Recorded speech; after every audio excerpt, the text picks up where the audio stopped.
வெள்ளம் வந்து எங்களோட பொருட்கள் எல்லாம் அழிஞ்சு போனது. அதில் வந்து மிஷினும் தையலாக இருந்தது, மிஷின் மட்டும்தான். இந்த மிஷின் வந்து தண்ணியில் வந்து 2-3 நாள் ஊறிட்டுது. ஊறி மேசைகளும் உடைஞ்சி மற்ற மிஷினெல்லாம் இறுகி கலர் பிடிச்சி போயிடுச்சு. அதுக்கு பிறகு என்ன செய்கிறதுன்னு தெரியாத ஒரு நிலைமையில தான் இருந்தேன். மிஷின் இல்லாட்டி வாழ்வாதாரமும் இல்லை. இது மிஷின் இப்போ வாங்குறதுக்கு காசுகளும் இல்லை, எந்த உதவியும் இல்லை.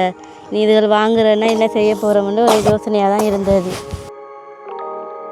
ஏதோ ஒரு நல்ல கடை கிடச்சிதுன்னா நான் தச்சு அந்த பொருளை கொண்டு போய் போடுறதுக்கு வசதி இருந்தால் கொண்டு போய் போடுவேன்.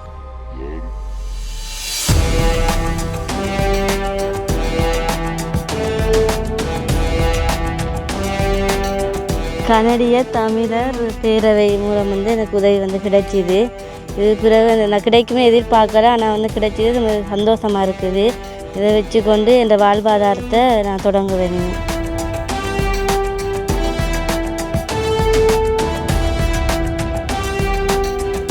இப்போ வந்து குழந்தை தந்தது வந்து எனக்கு சந்தோஷம்.